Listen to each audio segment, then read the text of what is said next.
साईं राम। आज हम सुनने वाले हैं साईं बाबा की जीवन कथा। एक ऐसे फकीर की कहानी जिसकी एक मुस्कान से लोगों का दुख दूर हो जाता है, जिसकी एक बात से मन को शांति मिलती है और जिसकी एक झलक से जिंदगी बदल जाती है।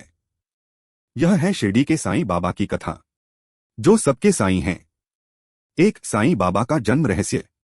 साईं बाबा के जन्म के बारे में कोई स्पष्ट जानकारी उपलब्ध नहीं है। कुछ लोग मानते हैं कि बाबा का जन्म महाराष्ट्र के पाथरी गांव में हुआ था, लेकिन बाबा ने कभी अपने माता पिता, धर्म या जाति का नाम नहीं बताया।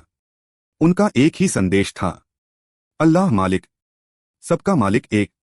उनका जीवन यह सिखाता है कि इंसान की असली पहचान उसका प्रेम और सेवा है, धर्म या जाति नहीं। पहली बार शिरडी आगमन। कहानी शुरू होती है लगभग 1850 के आसपास, जब एक 16-17 वर्ष का शांत तेजस्वी बालक शिरडी के नीम के पेड़ के नीचे ध्यान में बैठा था। गांव वाले हैरान थे, यह कौन है? न कपड़ों का मोह, न कोई परिवार, न कोई पहचान। शिरडी की भक्त बाईजाबाई ने सबसे पहले बाबा को भोजन कराया। यहीं से बाबा का शिरडी से रिश्ता जुड़ गया। कुछ समय बाद बाबा वहां से चले गए, पर जाते जाते एक वचन दिया, समय आने पर मैं वापस आऊंगा। शिरडी वापसी और द्वारका माई। कई वर्षों बाद बाबा फिर से शिरडी लौटे। उनका ठिकाना बना एक पुरानी जर्जर मस्जिद। जिस स्थान को लोग खाली समझते थे, बाबा ने वहीं धूनी जलाई, लोगों की समस्याएं सुनी और उनके दुखों को बांटना शुरू किया। यही मस्जिद आगे चलकर बनी द्वारका माई। द्वारका माई बाबा का घर भी थी और लोगों के दुख दर्द दूर करने का स्थान भी। बाबा यहीं से उदी देते, उपदेश देते और भक्तों को शांति मिलती। बाबा के भक्त नवरत्न। साईं बाबा के अनेक भक्त थे जिन्हें बाबा ने अपने परिवार जैसा माना। इन्हें नवरत्न भी कहा जाता है। महाल साप्ती, श्यामा, तात्या कोटे पाटिल, बाईजाबाई, लक्ष्मीबाई, नाना चांदोरकर, काका साहेब दीक्षित, ये सभी बाबा के अत्यंत प्रिय भक्त थे। बाबा कहते थे, मुझे धन नहीं, प्रेम चाहिए। बाबा के चमत्कार और उदी की शक्ति। साईं बाबा ने कभी अपने आप को भगवान नहीं कहा, लेकिन उनके चमत्कार लोगों के जीवन को बदल देते थे। कोई बीमार होता, बाबा उदी देते। कोई मानसिक रूप से परेशान होता, बाबा कहते। साईं बाबा का दर्पण और उदी की शक्ति। साईं बाबा शायद ही कभी सोते थे। वो रात भर अपने भक्तों पर नजर रखते थे। किसी को कोई भी कष्ट हो, बाबा बस एक ही बात कहते, सब अच्छा होगा, अल्लाह मालिक। एक बार एक बच्चा बेहोश हो गया। डॉक्टरों ने हाथ खड़े कर दिए। बाबा ने प्रेम से कहा, जा, तुझे कुछ नहीं होगा। और वह बच्चा चमत्कारिक रूप से ठीक हो गया। यह बाबा के प्रेम, उदी और श्रद्धा की शक्ति थी। सबके साईं। हिंदू मुस्लिम सबके गुरु।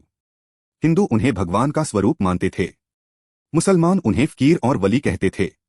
बाबा कहते थे, तुम मुझे राम कहो या रहीम, मैं बस रोशनी हूं।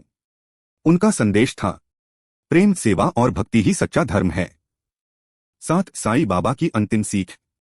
15 अक्टूबर 1918 पवित्र दशहरा के दिन साईं बाबा ने अपने भक्तों को अंतिम संदेश दिया, मैं जीवित भी तुम्हारे साथ हूं और जाने के बाद भी तुम मुझे याद करोगे तो मैं कभी तुम्हें अकेला नहीं छोड़ूंगा। साईं बाबा का महासमाधि स्थल। साईं बाबा ने शिरडी में ही अपने प्राण समर्पित किए। आज भी शिरडी के साईं समाधि मंदिर में रोज हजारों लोग दर्शन करने आते हैं। जो भी वहां जाता है, एक नई उम्मीद लेकर लौटता है। आउटरो। यह थी साईं बाबा की दिव्य जीवन कथा। अगर आपको यह वीडियो पसंद आया हो तो डिवाइन ऑफ साई को सब्सक्राइब करें और बाबा की कृपा सदा आपके जीवन में बनी रहे। साईं राम। सबका मालिक एक।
श्याम साईं श्याम साईं राम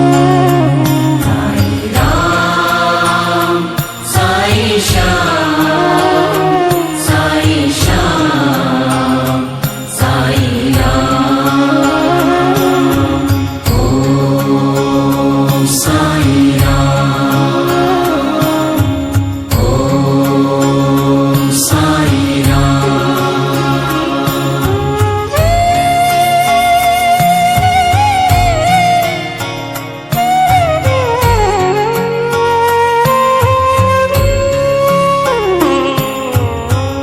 झूठे हैं सब रिश्ते नाते,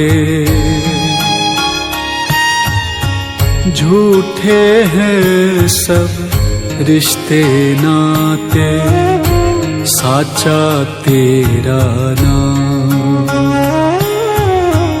श्रद्धा सबूरी साईं बाबा, दया करो भगवान। चरणों में तेरे पुष्प चढ़ाऊं, माथे तेरे कुमकुम लाऊं। बाबा तुझको चोला पहनाऊं, सर पे तेरे छतर झुलाऊं। चंदन का मैं तिलक लगाऊं, चंदन का मैं तिलक लगाऊं। तेरे आंगन फिर मैं गाऊं। ओम साईं राम ओम साईं राम साईं राम साईं श्याम